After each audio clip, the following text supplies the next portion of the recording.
Ngayong umaga, tatalakayin po natin ang isa sa mga pinakakaraniwang kondisyon na kinakaharap po ng maraming Pilipino.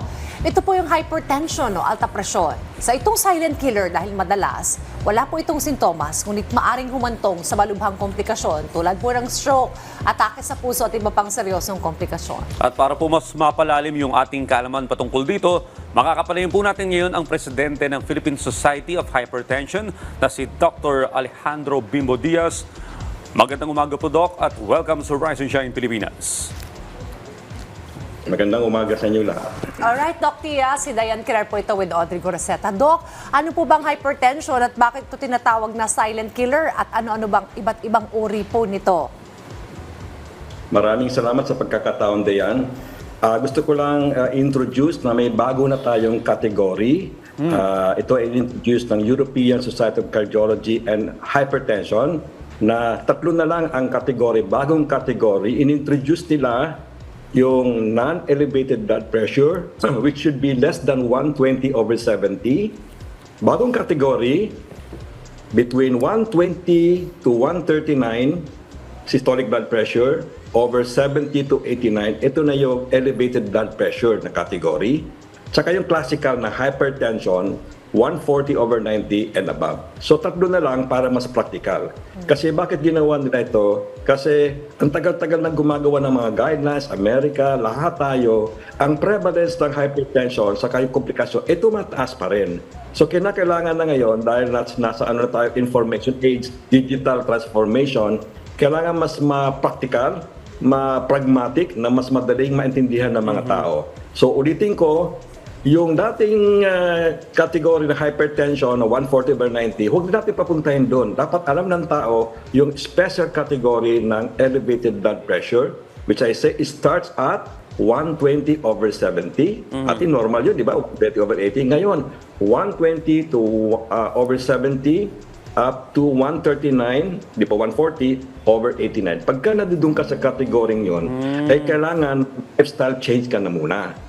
Kung sa loob ng 3 buwan at hindi mo pa napapa-target yung blood pressure mo to 120 to 129 or less than 130 systolic blood pressure, kailangan siguro tingnan kung may risk factor ka at mag-umpisa ka ng uminom ng gamot aside from lifestyle changes. Ano itong mga lifestyle changes? Siyempre, yung dietary, Pilipino, ang pagkain natin, maalat. So kung wala kang kidney disease, eat more potassium-rich food or potassium supplement para matulungan ang pagpababa. Saka mga ibang lifestyle change like exercise, tamang pagtulog, less mental stress, naman ganung bagay, in addition to medication. Kasi ang blood pressure, huwag na natin papuntahin doon sa threshold. Progressive yan eh. So may mga nakikita ko nung araw na, taka, bakit nag-i-stroke ito even if the blood pressure is 130/80 lang? Kumbaga sa old category, hindi pa sa hypertensive. So ngayon, especially ngayon, ini-emphasize namin ng Philippine Society of Hypertension, yung home blood pressure measurements or self-blood pressure measurements. Pagka sa bahay, ang blood pressure mo at consistently 135, hindi 140 135/85 and above. Paulit-ulit, halos ganyan, considered ka ng hypertension. Kasi ang 140/90 ay dun yun sa clinic, sa doktor, sa clinic. Pero pagka sa bahay, 135/85, paulit-ulit, halos ganyan, o mas mataas pa dyan, ay hypertensive ka na. So kailangan ka na magpakonsulta sa doktor at mas maganda kung nandoon ka sa, sabihin natin, 130/80, at nakita ka kunyari sa ECG mo may problema, sa mata mo in-examine may problema, sa ihi mo may konting red blood cells, mas malamang kailangan ka na magpagamot. Saka ang recommend namin ngayon para mas maganda ang control ng blood pressure, kasi ang daming naka-maintenance, nag-i-stroke pa rin.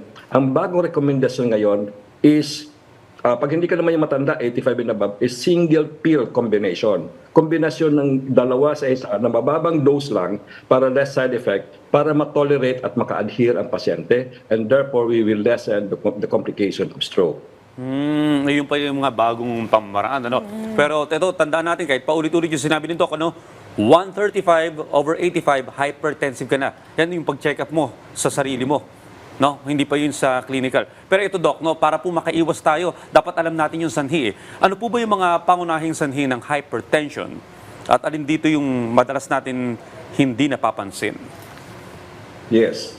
Pagka ang hypertension sa bata, less than 40 years old, kadalasan may dahilan yan. Ang tawag namin doon secondary hypertension. Kailangan magpatingin sa doktor, hahanapin, usually hypertension specialist, para hanapin kung ano yung mga secondary causes ng hypertension. But sa karamihan, in most of the hypertension, ang cause yan ay essential hypertension. So yung essential hypertension is a combination of genetics or genetica at saka mga lifestyle. Mga, kunyari, ay hindi nag-exercise, kulang sa tulog, yung mga ganun ba, diabetes, mga ibang risk factors that promote obesity, promotes them to develop hypertension. Alam mo naman ngayon, with our Western type of diet and karamihan digital na nawawala na yung mga activity. So even as young as earlier, in their 20s, nag-uumpisa na yung dahan-dahan na mag-develop ng hypertension. Unfortunately, ang high blood pressure, dahil dahan-dahan siya nagde-develop at nasisira yung lining ng ugat natin, walang nararamdaman. So again, kaya tinawag siyang silent killer because it's the number one risk factor, number one killer in the world. Pwedeng maapektuhan ng puso, heart attack, heart failure, pwedeng maapektuhan ng utak, stroke o pagmatanda, dementia, at pwedeng tamaan ng kidney, chronic kidney disease, madadialysis, at pwedeng tamaan ng mata, mabubulag later on. So, ulitin ko, ang high blood pressure, unless biglang tumaas ang blood pressure ng mabilis, wala ka nararamdaman kadalasan.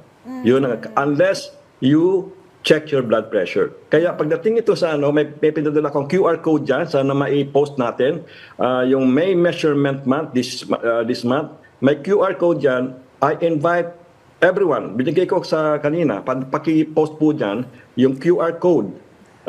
I invite all Filipinos 18 years and above na alamin ang blood pressure para malaman mo kung ikaw ba ay napupunta sa category ng elevated blood pressure, hindi pa hypertension, or hypertensive ka na.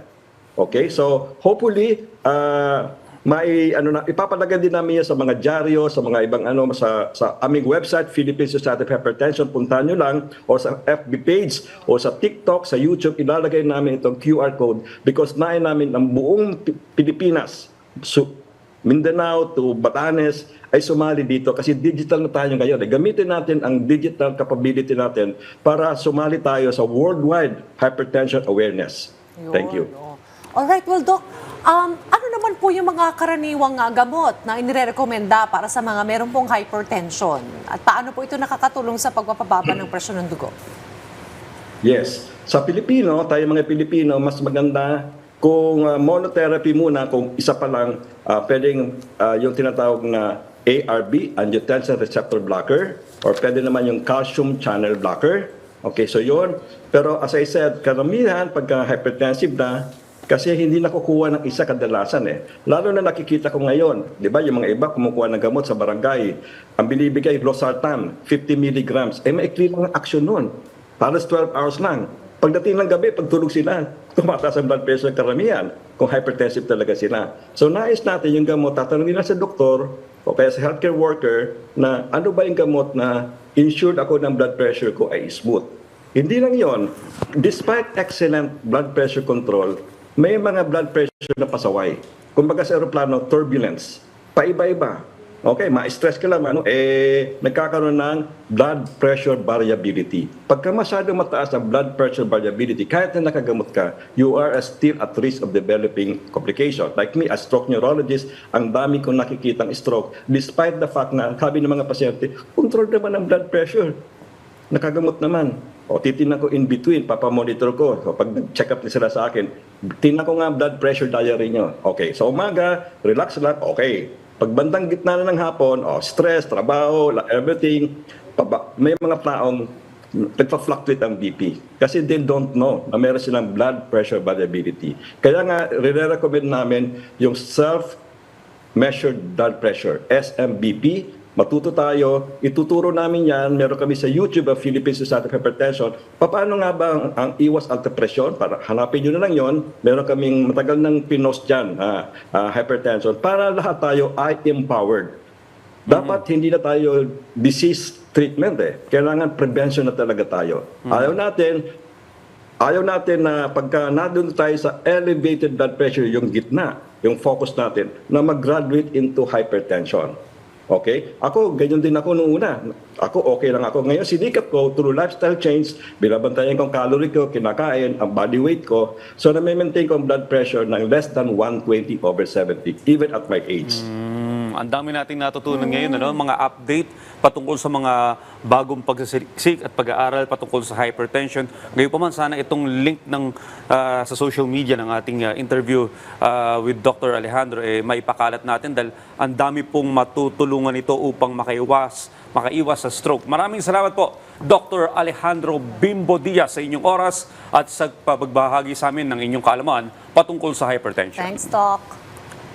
Maraming salamat po.